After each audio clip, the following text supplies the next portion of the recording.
తెలుగు ప్రేక్షకులందరూ ముద్దుగా కోట అని పిలుచుకునే కోట శ్రీనివాసరావు అంటే తెలుగు సినిమా రంగంలో ఒక నటశకరం లాంటివారు. ఏ క్యారెక్టర్ అయినా అవలీలగా చేసుకుంటూ అవార్డులు అందుకుంటూ పద్మశ్రీ వరకు కొనసాగిన ప్రయాణం ఆయనది. మరి అలాంటి కోట శ్రీనివాసరావు మెగాస్టార్ చిరంజీవితో పాటే వెండితెరకు పరిచయం అయ్యాడని మీకు తెలుసా? తెలుగు సినిమాల్లో అత్యంత నీచమైన పాత్రలు చేసింది కూడా ఆయనొక్కరే అని ఎప్పుడైనా గమనించారా? కామెడీ కాంబినేషన్ ను వేరే లెవెల్ కు తీసుకెళ్లిన ఘనత కోటాదేనని ఎప్పుడైనా గుర్తించారా? బ్యాంక్ లో క్యాషియర్ నుంచి బాలీవుడ్ రేంజ్ కు వెళ్లిన కోట మాట ఎందుకు కఠినంగా ఉంటుంది? తన మొహం మీద హీరో బాలకృష్ణ ఉమ్మేసినా ఎందుకు మౌనంగా ఉండిపోయాడు? ఎన్టీఆర్ అభిమానులు దాడి చేసి గాయపరిచినా ఎందుకు ఎదురు తిరగలేదు? ఒక్కగానొక్క కొడుకును కోల్పోయిన బాధ నుంచి ఎలా తేరుకున్నాడు? నిలువెత్తు టాలెంట్ కు నిదర్శనంగా కనపడే కోట చుట్టూ నిత్యం వివాదాలెందుకున్నాయి? ఒకసారి ఎమ్మెల్యేగా గెలిచిన కోట రాజకీయాల నుంచి ఎందుకు తప్పుకున్నారు? ఇలాంటి మరిన్ని విశేషాలు తెలియాలంటే ఆయన బయోగ్రఫీ ఏంటో తెలుసుకోవాలి. అందుకోసం ఈ వీడియోను చివరి వరకు చూడండి. స్టోరీలోకి వెళ్లే ముందు మా ఛానల్ ను సబ్స్క్రైబ్ చేసుకోండి. కోట శ్రీనివాసరావు సొంతూరు కృష్ణా జిల్లాలోని కంకిపాడు. తండ్రి సీతారామాంజనేయులు అక్కడ వైద్యుడు. 1944 జూలై 10న పుట్టిన కోట శ్రీనివాసరావుకు 6 తోబుట్టువులు, అన్న నరసింహారావు, తమ్ముడు శంకర్రావుతో పాటు 2 అక్కలు, 2 చెల్లెళ్ళు. 1966లో రుక్మిణితో శ్రీనివాసరావు వివాహం జరిగింది. వీరికి 2 కూతుళ్ళు, 1 కొడుకు.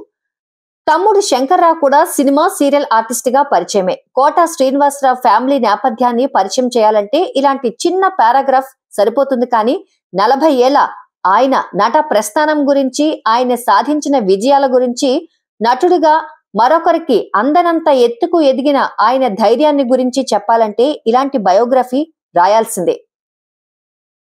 చిన్నప్పుడే వీధి నాటకాల నుంచి మొదలై కాలేజీ ఉత్సవాల్లో కూడా ఎంతో ఉత్సాహంగా నటించేవాడు కోట శ్రీనివాసరావు. డాక్టర్ అవ్వాలనుకున్నాడు. కానీ బీఎస్సీ పూర్తి చేశాక బ్యాంక్ లో ఉద్యోగం సంపాదించి ప్రభుత్వ ఉద్యోగి అయ్యాడు. ఒకవైపు ఉద్యోగం చేస్తూనే మరోవైపు సెలవు రోజుల్లో నాటకాలు వేస్తుండేవాడు. అలా కొన్నాళ్లకు తాను నటించిన ఓ నాటకాన్ని సినిమాగా తీయడంతో వెండితెర మీదకు కోట శ్రీనివాసరావు ప్రయాణం మొదలైంది. ఆ సినిమా పేరే ప్రాణం ఖరీదు. మెగాస్టార్ చిరంజీవి తొలి చిత్రం కూడా ఇదే సినిమా కావడం విశేషం. అలా నాటకాల్లో నటిస్తూనే అవకాశం వచ్చినప్పుడల్లా సినిమాల్లోనూ నటించాడు. అలా 1985లో వచ్చిన ప్రతిఘటన సినిమాలోని కాసయ్య పాత్రతో స్టార్ యాక్టర్ అయిపోయాడు. తెలంగాణ యాసతో చెలరేగి నటించాడు ఆ పాత్రలో. ఆ తర్వాత సినిమాలో అవకాశాలు పెరగడంతో బ్యాంకు ఉద్యోగం వదిలేశాడు. ప్రతిఘటన తర్వాత వచ్చిన ఆహనా పెళ్లంట సినిమా కోట కెరీర్ ను మలుపు తిప్పింది. తెలుగు సినిమా చరిత్రలోనే ఈ సినిమాకు కోట నటించిన పేనాసి లక్ష్మీపతి పాత్రకు ప్రత్యేక గుర్తింపు ఉంది ఇప్పటికీ. ప్రతిఘటన, ఆహనా పెళ్లంట సినిమాల తర్వాత తన వద్దకు వచ్చిన ఏ ఒక్క అవకాశాన్ని వదల్లేదు కోట. చిన్న పాత్రనైనా సరే అందులోనే తన మార్కు చూపించాడు.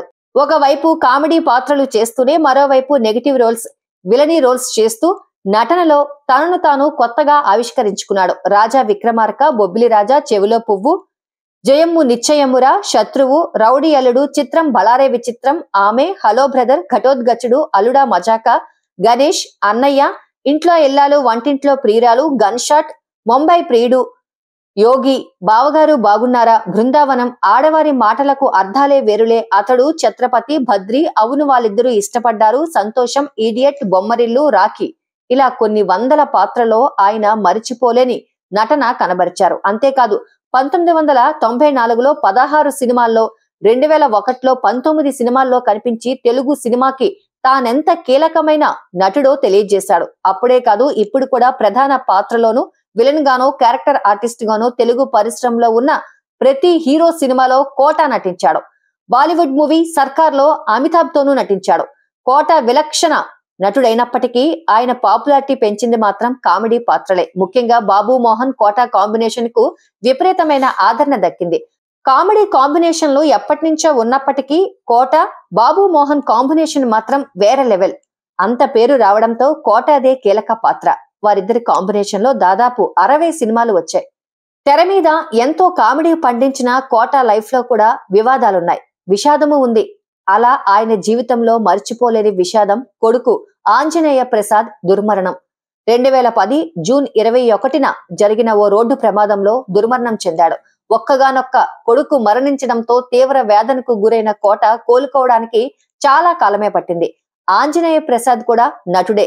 సిద్ధం, గాయం 2 వంటి సినిమాల్లో నటించాడు. ఇక కోట జీవితంలో ఏర్పడిన అతిపెద్ద వివాదం హీరో కృష్ణ నిర్మించిన మండలాధీశుడు సినిమాలో ఎన్టీఆర్ పాత్రలో నటించడం.